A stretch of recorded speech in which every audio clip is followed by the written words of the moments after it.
couldn't eat animal. I've been that way most of my whole life.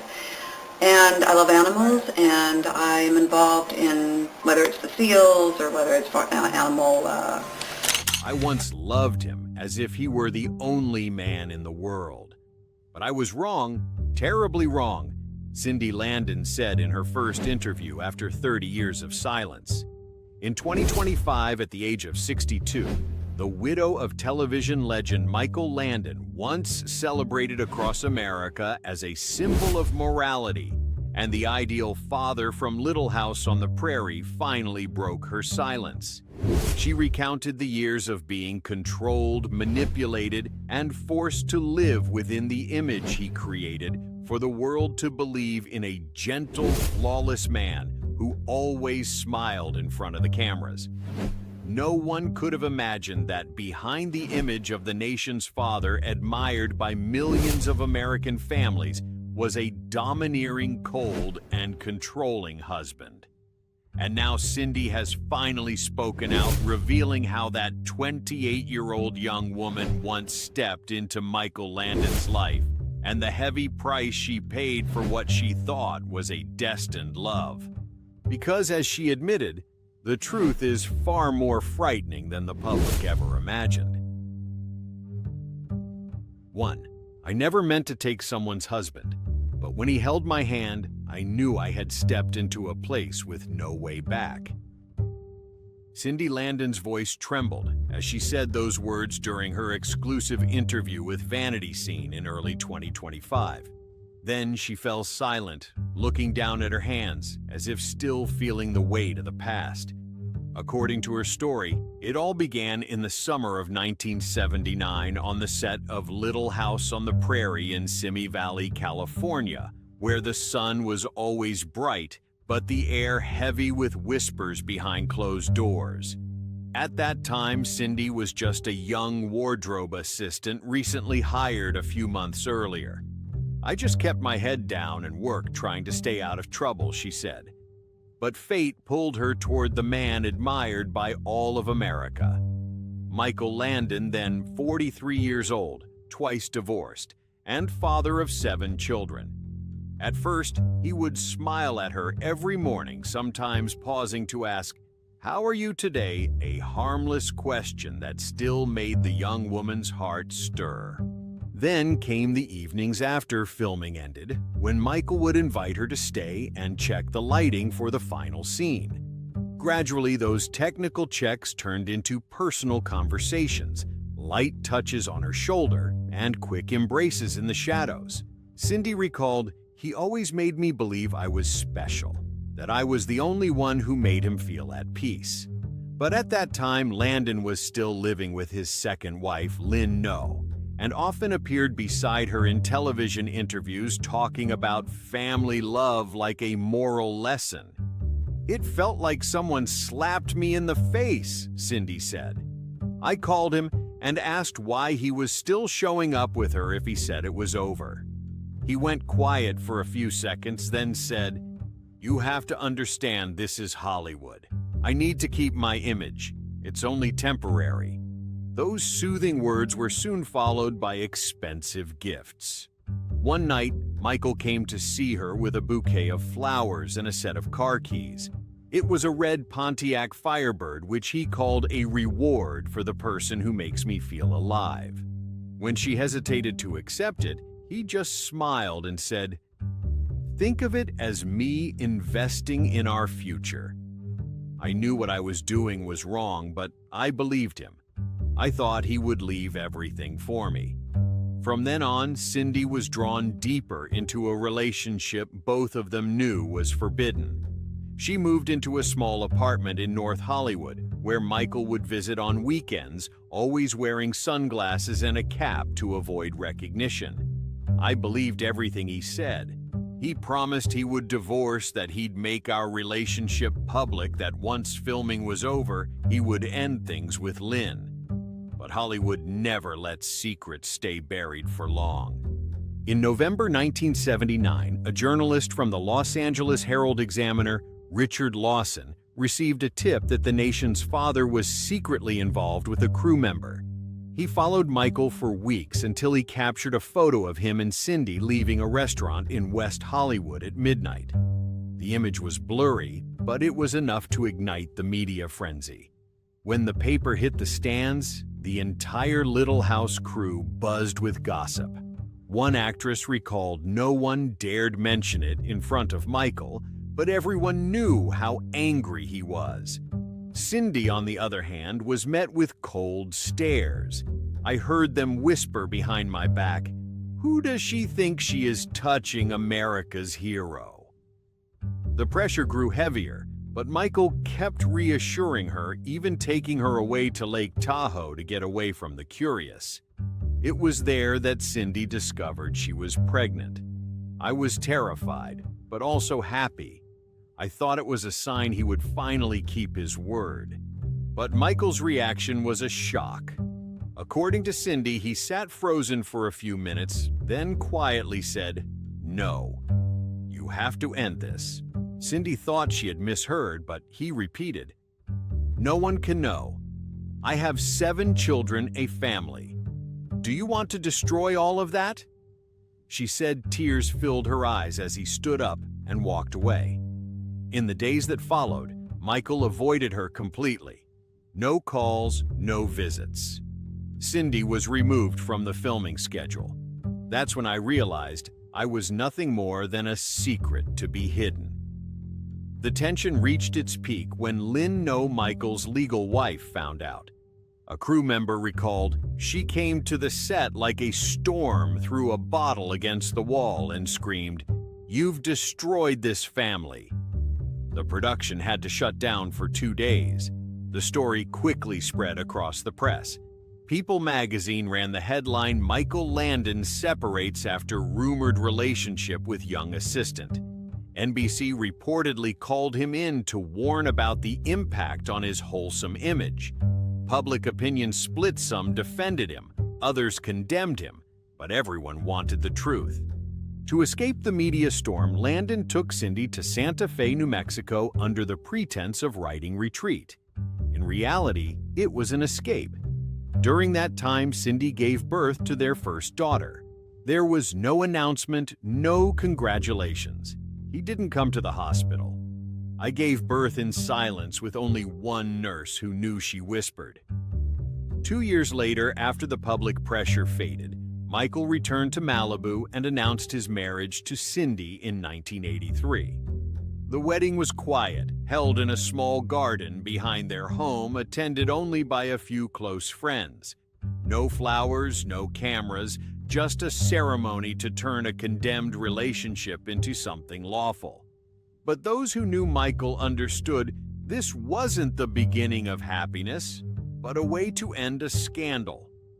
After the wedding, Michael appeared on television smiling, saying, "Cindy is the best thing that ever happened to me." Meanwhile, under the flashing lights, Cindy could only force a smile. "I thought I had beaten fate," she said. But in truth, I had just stepped into a golden cage with the key in his hands. That story, seemingly ending with a wedding photo on the Malibu shore, was actually the beginning of a nearly decade-long tragedy, where fame, love, and control slowly merged until Cindy no longer recognized herself. 2. I was deceived.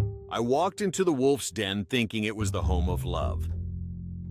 Cindy Landon's voice lowered her eyes, gazing toward the ocean as she spoke those words in her 2025 interview. Even after more than 40 years, she still remembered every detail: the scent of the sea breeze, the golden light in their Malibu mansion, and the creeping chill in her heart even as he smiled. But only she knew that behind those walls, every day felt like holding her breath, and every night she wondered, was she truly living or just existing in the role of the perfect man's wife? When they married in February 1983, Cindy truly believed it was a new beginning. He told me, "All the noise is behind us now. It's just you and me." And in the early days, everything did feel like a dream. Every morning, Michael would wake early, brew her favorite coffee and Americano with little ice and 2 teaspoons of brown sugar. and placed the Los Angeles Times on the tray, marking the articles written about him. In the evenings, they dined on the patio with the Pacific wind brushing through the curtains while he talked about new projects, upcoming scripts, and dreams they would pursue together. I believed him. I thought for the first time he was truly happy. But only a few months later, the cracks began to show, small, fine ones, yet enough to unsettle her. Michael slowly began to control everything: her calls, her schedule, even the people she could meet. He told me not to go out alone, not to talk to journalists. "They'll hurt you," he said. "I don't want you to be hurt the way I was."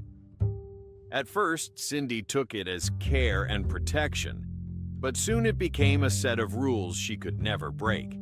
Each morning, she found a note stuck to the refrigerator. Breakfast time, cleaning time, exercise time, and at the bottom, in his handwriting, "Don't go anywhere when I'm not home." She said, "I don't know when I started asking for permission to do everything. I'd ask to go to the market, to call my mother to cut my hair.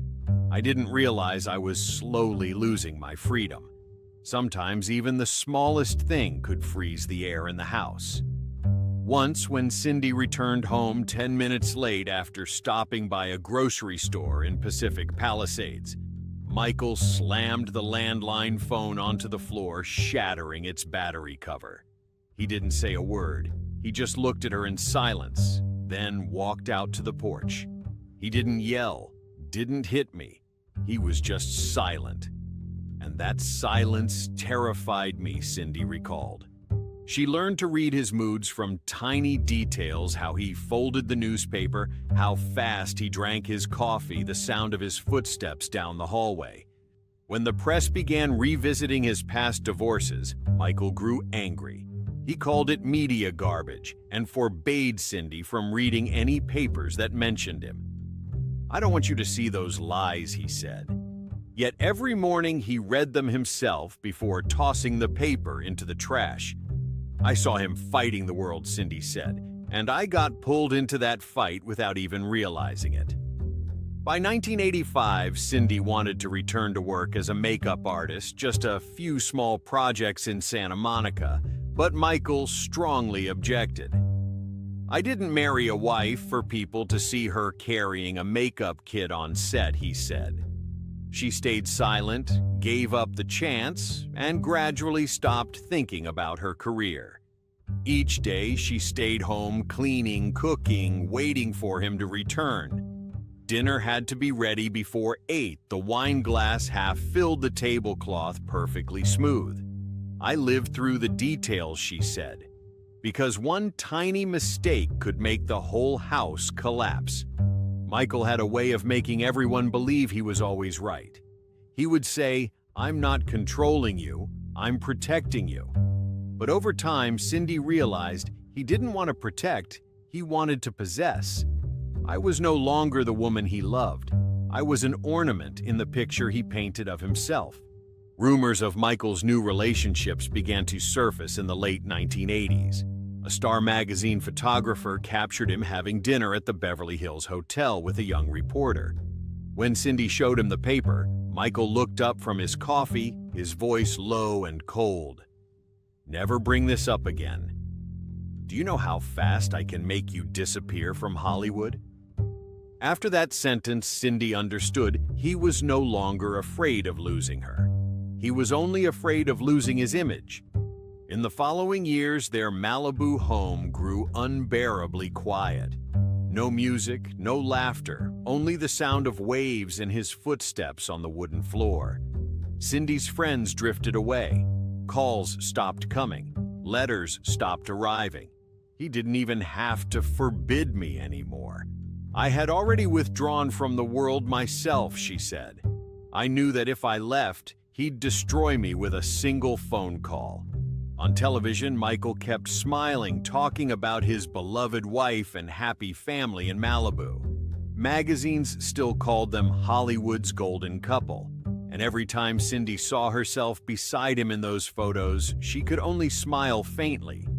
"I saw a woman who looked like me, but she wasn't me anymore." She lived inside her husband's script, a role written for her with memorized lines and a practiced smile. "I lost my own voice," she said. "I forgot what it felt like to be myself." The Malibu mansion still stood glowing under the California sun, but to Cindy, it was nothing more than a gilded cage. She said that some nights when Michael was away, she sat alone on the porch listening to the waves crash against the shore, whispering to herself, "Please just give me one day where I don't have to act anymore." And as the wind faded, she realized she was only speaking to the emptiness. "I loved him," Cindy said softly, "but that love cost me everything." Because behind the closed doors of the Malibu house, it wasn't just one woman suffering. On set, the colleagues who once worked with Michael Landon had also begun to see it.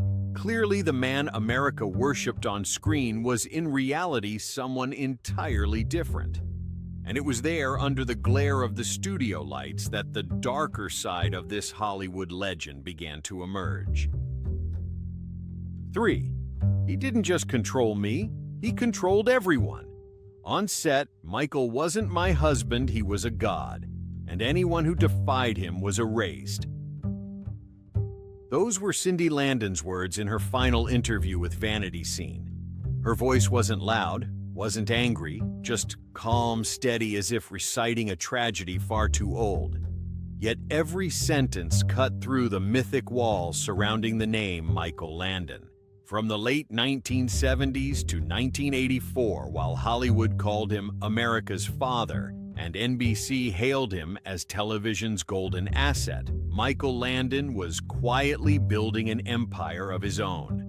He wrote, directed, produced, and starred in Little House on the Prairie, the show that made millions of American families cry every Monday night. But behind the studio walls at Universal, the name Michael Landon made many shudder.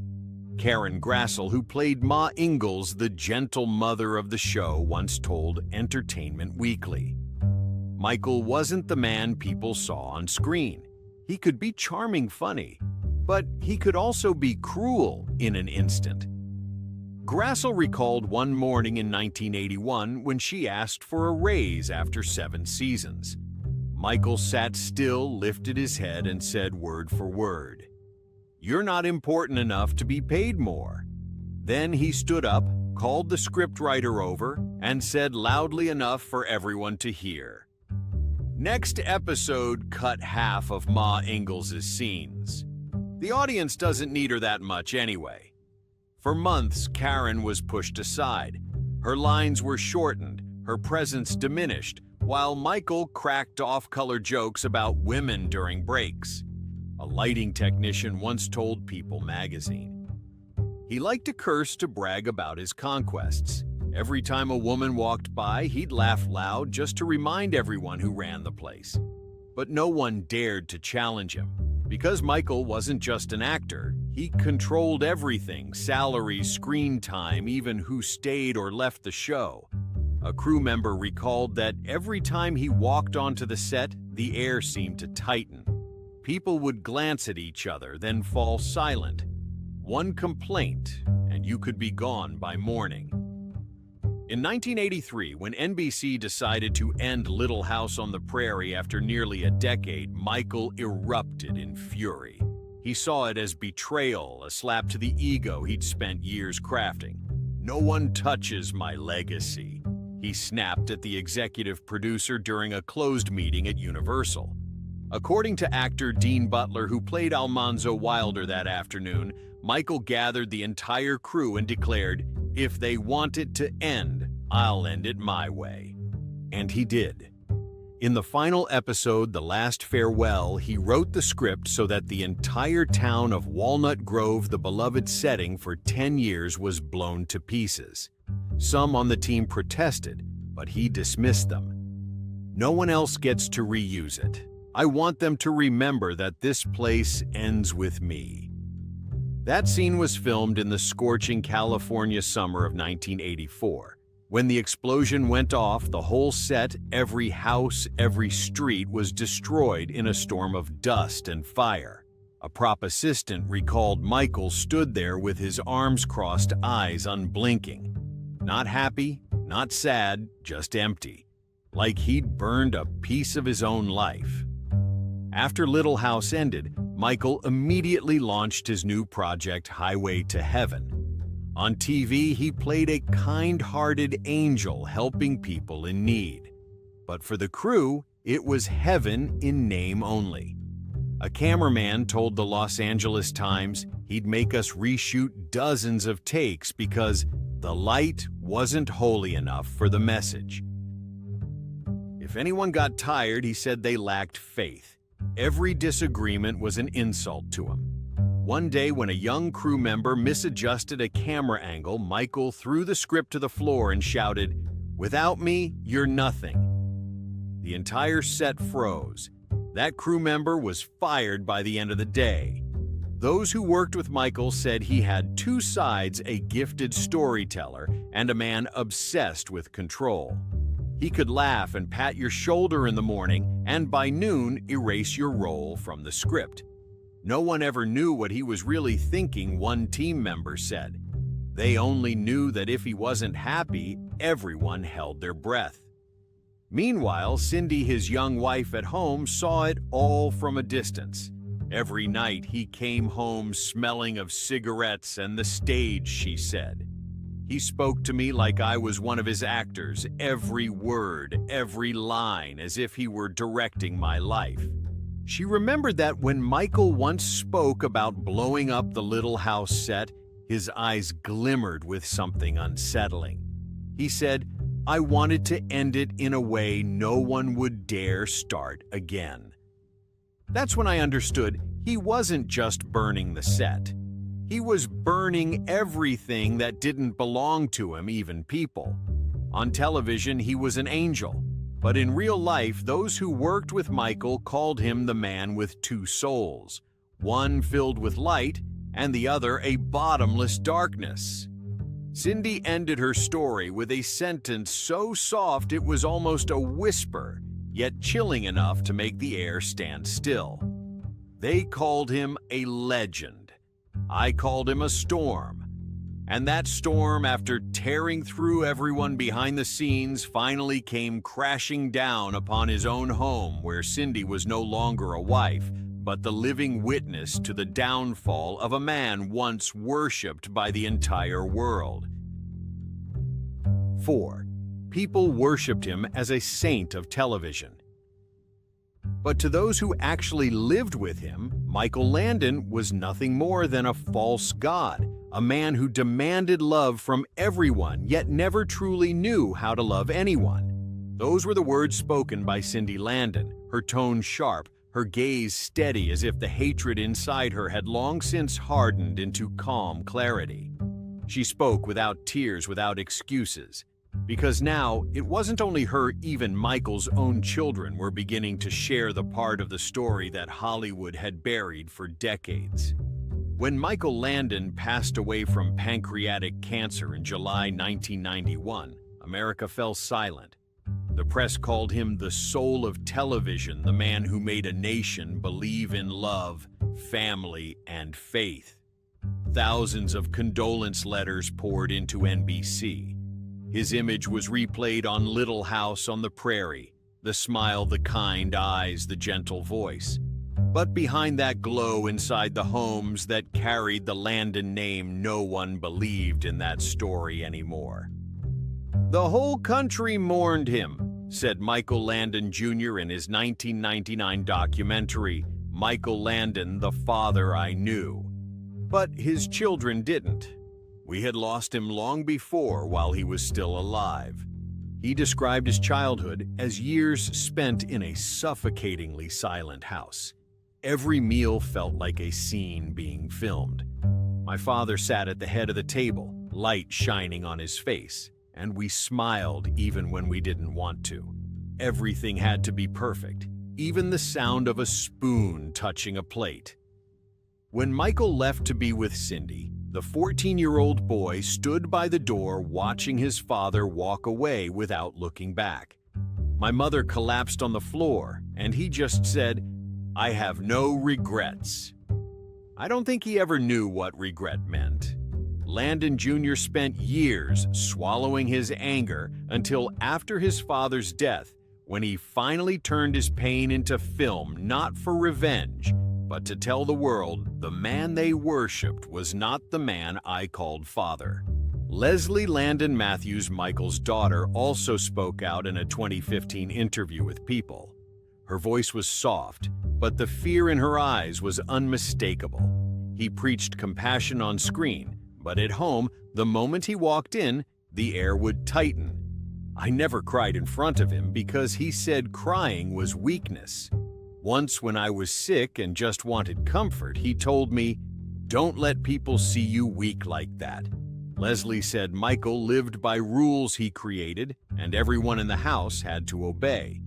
He chain-smoked, drank every night, and stayed up late watching his own shows. He called it work, she said. But I knew it was his way of escaping us. Another child who asked not to be named told the Los Angeles Times. He never apologized. Even when he hurt someone, he stayed silent as if silence itself was power. He taught us to be strong, but never taught us how to love. In his final months, the Malibu mansion fell quiet. Michael grew thin from illness, but his eyes never changed, still the gaze of a man used to giving orders. Cindy said that even near death, he still wanted control when to take medicine, when the doctor could enter, how the curtains were drawn, how the light should fall. He told me to open the window because he wanted the light to hit his face. I realized then, even his death had to look beautiful to others. Cindy cared for him every day, but love was long gone. Only emptiness remained, the numbness of someone who had lived too long inside lies. I cooked porridge, I bathed him, I changed the sheets, but I no longer saw him as my husband. I only saw an actor trying to finish his final scene. As his breath faded, Cindy sat beside him, holding his hand, thinking only one thing. This is the end of a man who never knew when to stop. He looked at her lips moving as if to speak, but she didn't want to hear it. "I didn't cry," Cindy said. "Not because I wasn't sad, but because I had run out of tears long ago." After his death, Hollywood immortalized him, the man of virtue, kindness, and family values. But at the same time, another version of him began to surface from the very people who shared his name. They spoke of a controlling father, a distant husband, a director lost in his own illusion. Landon Jr. said bluntly in his documentary, "My father made the whole world believe he was good. He made them cry, made them believe in love and forgiveness. But he never lived that truth, not for a single day." Leslie added a single line, short but deeply painful. "I loved my father, but I never knew who he really was." After 30 years of silence, Cindy Landon ended it all with a weary but resolute voice. "I'm not protecting him anymore. I'm protecting myself and the child he once wanted to erase." She lifted her head, looked straight into the camera, and without a tear, spoke slowly. People can build statues, write thousands of praises. But to those who truly knew him, Michael Landon wasn't an angel. He was a performance, and that performance, at last, has ended. To the public, Michael Landon remains an icon of kindness. But to those who saw behind the curtain, he was a man who turned love into dialogue, family into props, and the hearts of those who loved him into the unseen stage of a role that was never real. The story of Michael Landon isn't just the tragedy of a man consumed by his own fame. It's a warning that the glow of admiration can make us forget the darkness quietly growing within. If you believe this truth deserves to be heard, share this story so the world understands that behind Hollywood's perfect smiles, There are lives quietly suffocating beneath the weight of lies.